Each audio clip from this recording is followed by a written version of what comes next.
Hey, welcome back, subbies, and also non-subbies. Thank you for taking the time out to watch my videos.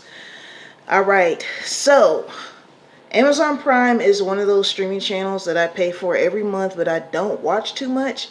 I think I pretty much keep it because, I shop from Amazon and I get the 2-day free shipping and everything like that.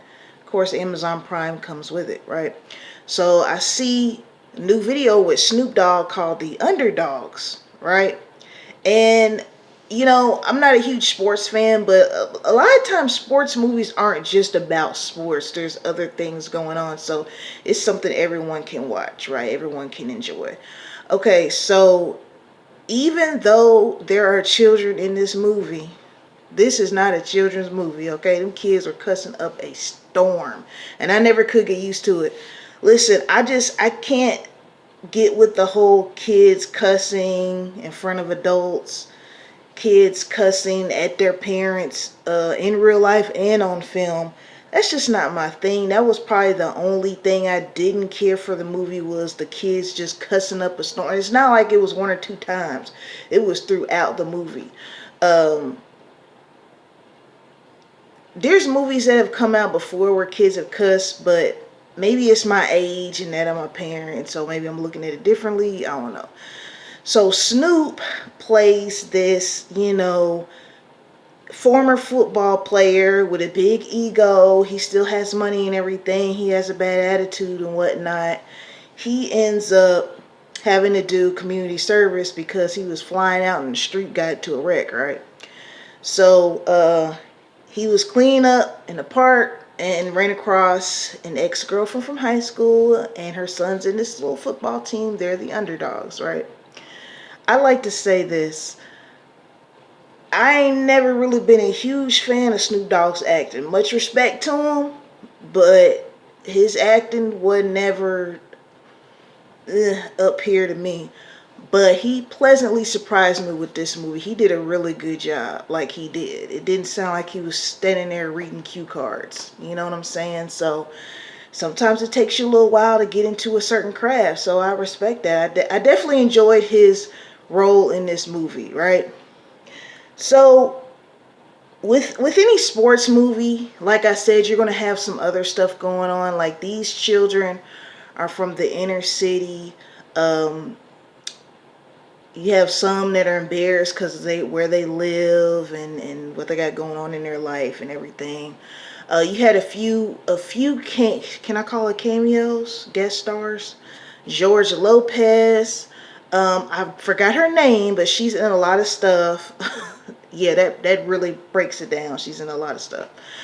She was in Tyler Perry shows, a few movies. I don't know her name. I'll have to get back to that.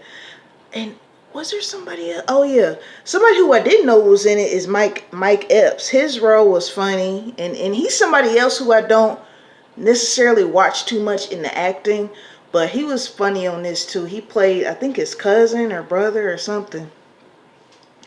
So, of course, with the underdogs, underdog is basically, people who are not at the top. They're coming up. They're on the rise. They're the underdogs. So basically, he uses his money, his prestige to help his team along. I do like the fact that it didn't end in a win, just because we always expect, when we're watching an underdog movie, for them to overcome being the underdog and get to the top. So they didn't win. Um, their last game, but they were still, celebrating, because it's like, hey, I mean, we've come this far. There's nowhere else to go but up, right? So anybody that's followed Snoop or been a fan or even a semi-fan, you know that Snoop has actually, for real, in real life, coached football for young children. Coming of age children. He's been doing that for a long time, and they pay homage to him at the end of the movie by talking about that. I think at the end of the movie it said 4 or 5 of them have actually gone on to be pros. So that's awesome. Much respect to Snoop. I know I was joking about his non-acting skills in the past, but honestly, he took his rap career and he's done so much with it. Like whether it's with Martha Stewart, he got new fans with that.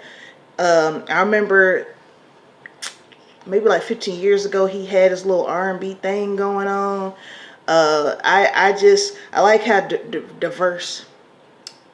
diversified he is with his brand, and he's been around long enough where he can experiment with different things, and it's cool. Kind of like Beyonce. And before y'all jump in here, no, I'm not comparing them as artists. I'm saying their platform is so big, or their brand is so big that they can venture out. So that's what I mean by that. Because Snoop has done, I think he has a wine out. He was spokesperson for Skechers shoes. Don't don't be hating on Skechers shoes. I know a lot of Skechers. Skechers are good. Okay, you just gotta find the right one that you like for you. Okay. Um, I think he was on like one of them rap snacks. You know them rap snacks, you can only get them at the corner store in certain neighborhoods, and maybe at Walmart. Don't think you're going to Publix to get some rap snacks. So shout out to Snoop, man. He has, from when he first came out, I was in the first grade. I'm 36, gonna be 37 this year. So for most of my life, I've watched this man just grow his empire up and beyond. And I believe he's a grandfather now. I think his one of his sons is in football. So, because with Snoop being tall and skinny, you would think he would coach something like basketball, right? I mean, like I said, I'm not too into sports. I'm just saying, usually when I think of tall and slim, I think of basketball. When I think of football, I think of like tall, medium, short, but muscular, muscle bound, right? So yeah, it's on Amazon Prime. Like I said, if you squeamish about kids cussing, don't watch it. But other than that, it really is a very good feel good film. I like a good feel good film, and good quality Amazon Prime coming up. I guess I just have to accept the fact that some of the best things are on streaming now. That's just where we're at, man. I don't know if the theater's going to become obsolete. I was watching not a commercial, something on social media where they're saying Best Buy has taken all the physical media out, so there's no DVD, CDs, because everything's streamed now. Color Purple is #1 on Max right now. Like, a lot of people are just waiting stuff to come to the streaming platforms. They're not even going to the theater anymore. So I hate that because I'm a theater buff. We got to do something with the theaters, man. We have got to. There's people say, okay, the tickets are too much. The concession stand is really too much. They're gonna have to do something. They need to have some warmed up seats. You can lay your seat down and have it as a bed. They're gonna have to do something, because I would hate to see the theater go. It's just something about sitting in a dark theater with strangers, sharing the moment of watching a film together for the first time. I love it. And I'm introverted as hell. But I will leave the house to go to the theater and watch a film. Alright. Anyways, y'all, I'm going to go continue to binge watch some things. The kids are out of school tomorrow. It's President's Day, so I don't have to get up early. As always, y'all, peace and blessings to my subbies. Peace and blessings to you as well. If you are not subscribed, and go ahead and hit subscribe. It don't cost nothing. It takes a quarter of a second to do. I appreciate everybody. Until next time, y'all.